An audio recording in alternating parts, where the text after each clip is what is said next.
Welcome in, Tom Haberstroh, for our NBA Weekly Roundup, and we get casual Tom today. Oh, I like the look. Yeah, this is All-Star break, Tom. Yes, I know. All-Star break, Tom. Still a lot going on here. Zion Williamson coming back. Let's start the conversation there. 10 games in. This is pretty incredible. 22 points in 27 minutes. You've poured over the numbers. He has been pretty incredible. What have you seen, Tom? Yeah, the thing that I've seen is that his quick jump, the fact that he gets off the ground off the first jump, is just as impressive as just his vertical. I mean, he is so athletic, but in ways that maybe not meets the eye at the first blush. So in the first 10 games that he's played this season, he has actually put back 10% of his misses, which is the highest rate in the NBA. When you watch him, it's not just the fact that he can jump out of the gym. It's the fact that he can get off the ground faster than the other guy can. He just has these springs that are ridiculously powerful. So when you see him play, he will be able to recover his misses and then dunk right after that in ways that we haven't seen in a long time. So even though he's 6'6", his ability to recover his own misses and put them back, I've dubbed them Z-bounds. Zach Randolph was also really good at this in Memphis. And he was called those things where he tapped it in after his misses. It's called Z-bounds. And now Zion, unbelievably, has the same letter to start his name. It's coming back. So Zach Randolph, he's an incredibly efficient player. He owns the paint like he is a 7-foot veteran. But the fact of the matter is he's 19 years old and he's 6'6", and he's dominating the boards, dominating putbacks, and dominating the paint like he's a modern-day Shaquille O'Neal. And it's amazing to watch how good he is after just 10 games. It feels like he is a man amongst boys. Yeah, and this was the focus of your Haberstroh video, and I found it curious, too, that you pointed out it kind of has a bleed-over effect to the rest of his teammates. This is a team that actually does this pretty well. Yeah, he has. The team averages 46% of his misses. They're rebounding, so they're. I mean, every miss that Zion Williamson has, it's almost like a half miss. You know what I'm saying? Where it's not that he's giving up these shots and then the team gets every rebound. No, he's missing these shots, and not only is he getting a lot of these boards, but the Pelicans are able to crash the boards as well because so much of the attention is paid to Zion Williamson. There's going to be multiple defenders trying to keep him out of the paint, and if the ball falls off on the other side of the rim, it's going to be open buckets for Derek Favors and the rest of his teammates. So Zion Williamson already making a very big impression in just the first 10 games of his career. One of the best players in the paint already. Things looking very choice and very good so far in New Orleans. Not so much in Cleveland right now. Wow, what a disaster this has been. John Beilein did not make it through one full year, resigning, stepping away from the team. That's how bad it was. He's walking away from money there. What do you make of what's happening in Cleveland, and what possible future do they have here in the next year and a half? Yeah, it's going to be dire. It's not going to be a good situation there in Cleveland. Their top two picks of the last two seasons, Darius Garland and Colin Sexton, aren't all-star projected players. And that's what you hope when you have a few bad seasons after LeBron leaves, that you're going to be able to pick at the top of the lottery and you hit on a Luka Doncic or you hit on a Zion Williamson. It just hasn't happened. So I think the word around the league is that there is no surprise that John Beilein's out after just a short stint this season, because it's been a disaster there in Cleveland. Players tuning out from the get-go. This is a guy that I think was really struggling with the power shift. The power landscape is so different than college basketball. In college basketball, John Beilein, he is the big man on campus. He is the highest paid player. College coaches are the highest paid government employees in their state oftentimes.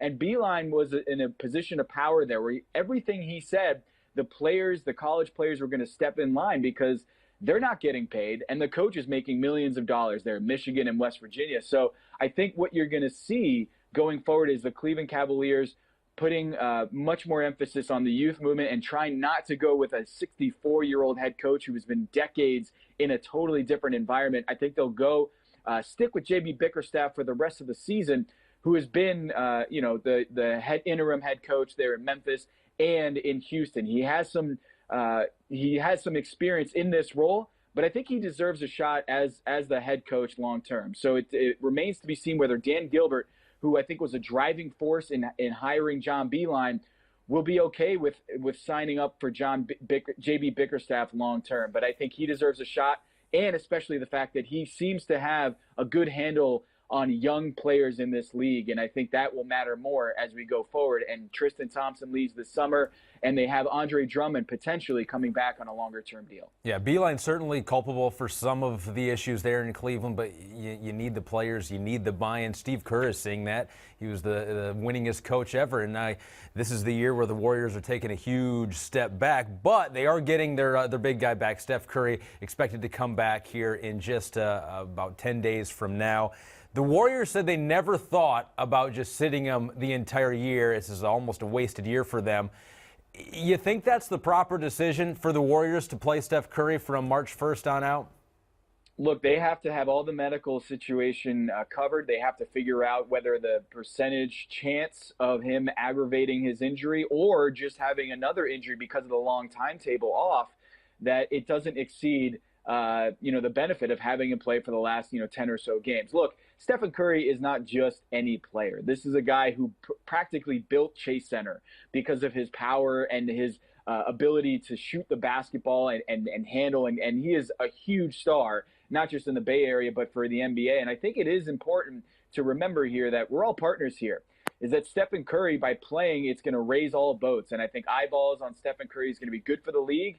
And I think this is also different than an ACL injury, which is what Klay Thompson suffered, or an Achilles injury that Kevin Durant suffered. Those are leg injuries.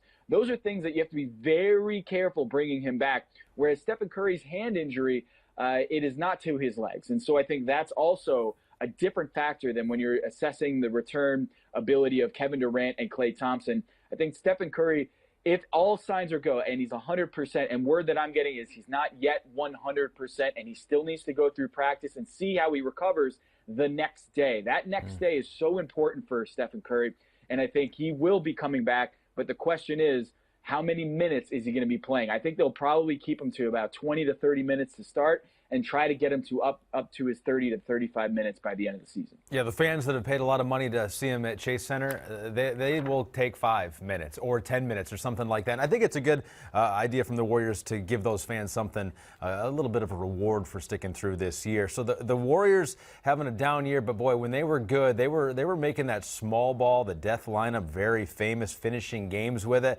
The Houston Rockets have kind of tried to extend that, make that a full game experience.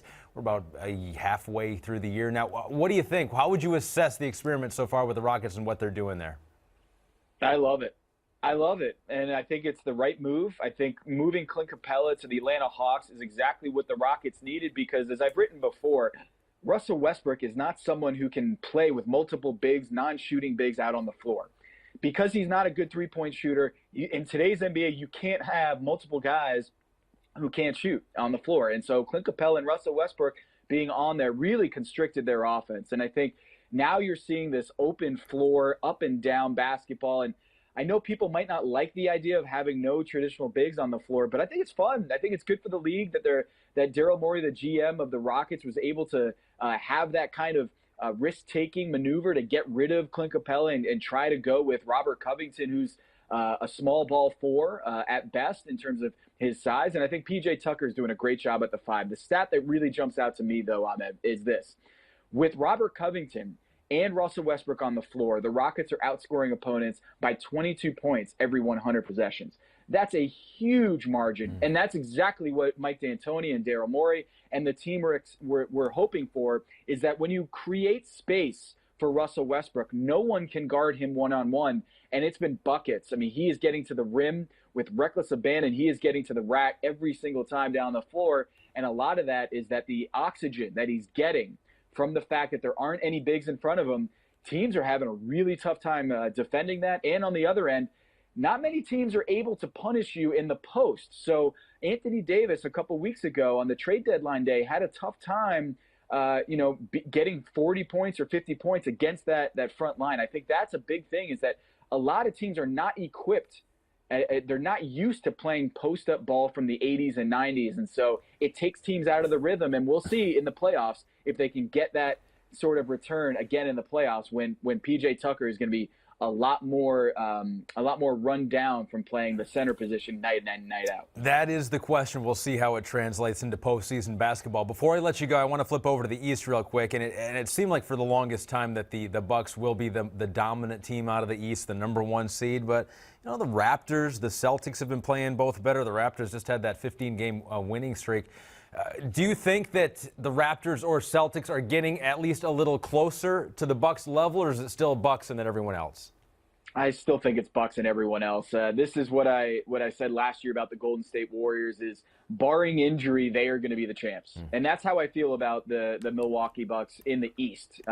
Barring injury, they are going to get to the NBA Finals. And the Raptors, to me, are built like a regular season team, that a lot of their very outside the box defensive pressures, defensive strategies. They've been working on this 15-game win streak, and I think Nick Nurse has been an excellent coach this season without Kawhi Leonard.